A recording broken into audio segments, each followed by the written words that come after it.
is in motion.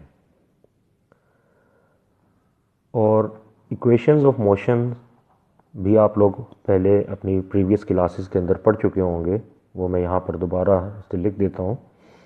First equation of motion is Vf is equal to Vi plus At, and second equation is S is equal to Vi t plus half At square, and the third is 2As is equal to Vf square minus Vi square.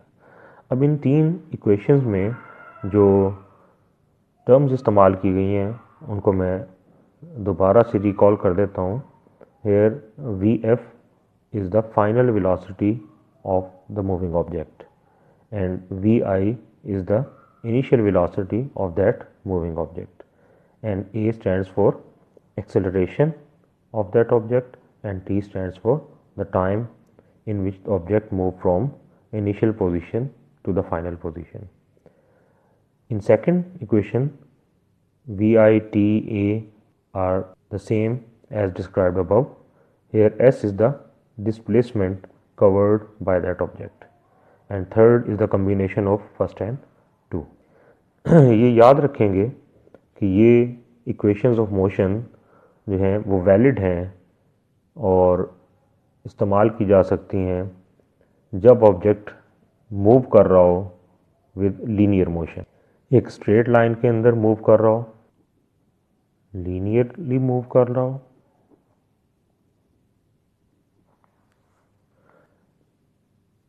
Straight line motion.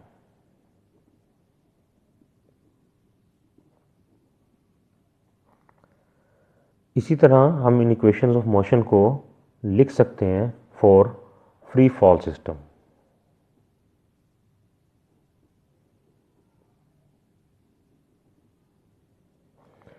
करना हमने ये है कि free fall system के लिए हमने acceleration of an object को replace कर देना है with acceleration due to gravity. तो इन तीनों इक्वेशंस में जहाँ जहाँ पर आपको ए लिखा हुआ नज़र आ रहा है, अगर आप इसको रिप्लेस कर दें with acceleration due to gravity g, तो ये कन्वर्ट हो जाएंगी तीनों equations for a free fall system.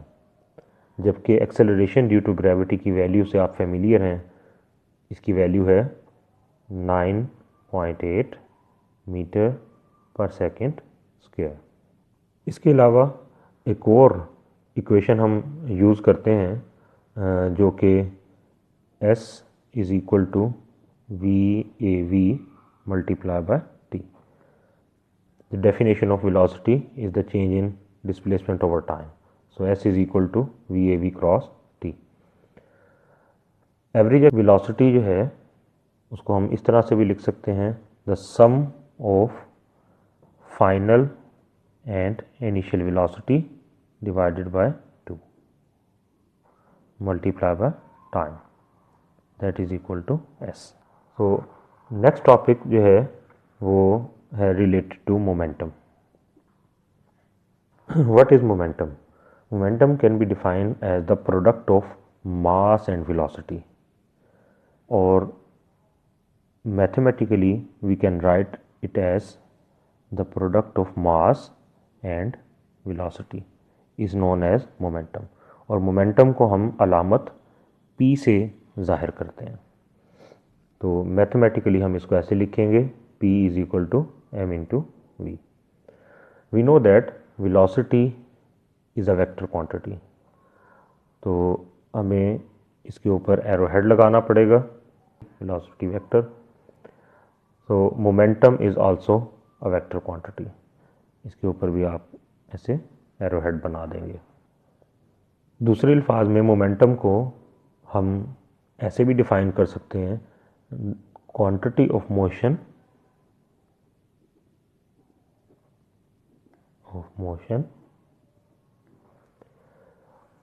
possessed by the body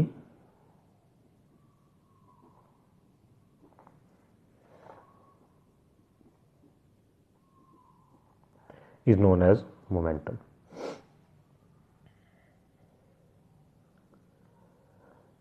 यहाँ से आप मोमेंटम के यूनिट जो हैं वो भी लिख सकते हैं। मास का यूनिट क्या होता है? किलोग्राम। और वेलोसिटी को जिस यूनिट में मेजर किया जाता है वो है मीटर पर सेकंड। तो किलोग्राम मीटर पर second is a unit of momentum. अभी हम देखेंगे हम इसको एक और अंदाज में भी रिप्रेजेंट कर सकते हैं और इसी यूनिट से हम इसके डायमेंशंस जो हैं वो भी सेट कर सकते हैं। किलोग्राम जो यूनिट है वो किसका है? मास का।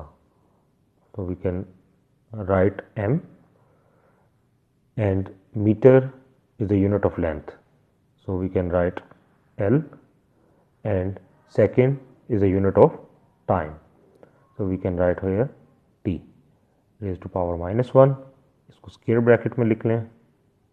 that is known as the dimension of the momentum। अब मोमेंटम जो है इसके फिज़िकल मीनिंग जो है वो क्या है कि अगर दो ऑब्जेक्ट दोनों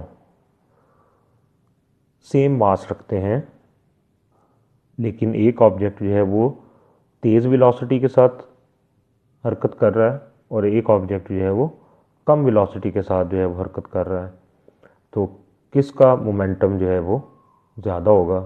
तो अल्टीमेटली इस फार्मूला से आप इसको फाइंड आउट कर सकते हो कि मास जो है वो सेम है, तो जिस ऑब्जेक्ट की वेलोसिटी ज़्यादा होगी उसका मोमेंटम भी ज़्यादा होगा, और जिसका मोमेंटम ज़्यादा होगा it is difficult to stop that object.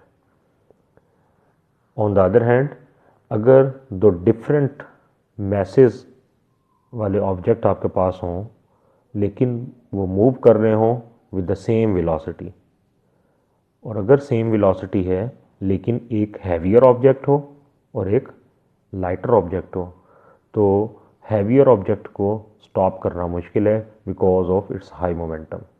The final topic of the today is about impulse.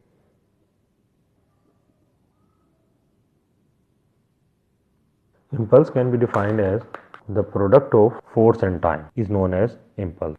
Product of force and time is known as impulse. और impulse को हम अलामत I से रिप्रेजेंट करते हैं।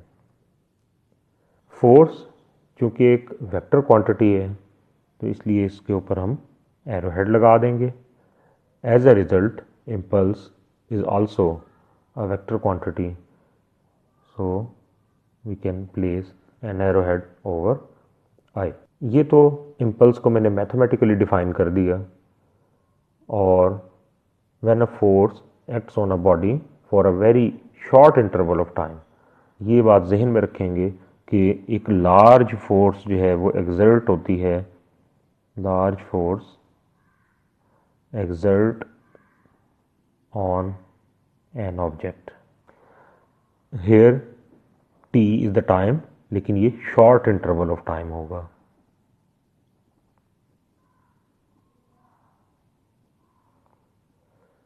तो then the product of force and time is known as impulse. यहाँ से आप इस इम्पल्स के जो हैं वो यूनिट भी लिख सकते हैं। फोर्स के यूनिट होते हैं न्यूटन और टाइम के यूनिट होते हैं सेकेंड। तो newton into second is known as the unit of impulse. We can transform this unit into kilogram meter per second with a very simple step. We can convert Newton into its base units because we know that Newton is equal to kilogram meter per second square, and here is the second. 1 second is cut with 1 second, the remaining unit is kilogram meter per second. That is the unit of momentum. How the impulse is related to momentum? the relation between momentum and impulse is, we know that Newton's second law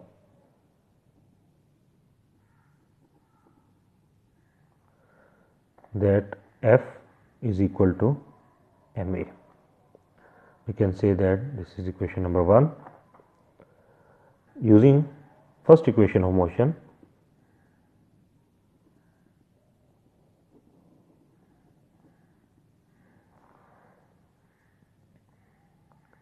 that is Vf is equal to Vi plus AT. यहाँ से हम time की value जो है वो find out करेंगे, that is equal to Vf minus Vi over A. This is equation number 2. So we can multiply equation number 1 with equation number 2. So the left hand side of the equation is F cross T, that is equal to Ma multiplied by Vf minus Vi over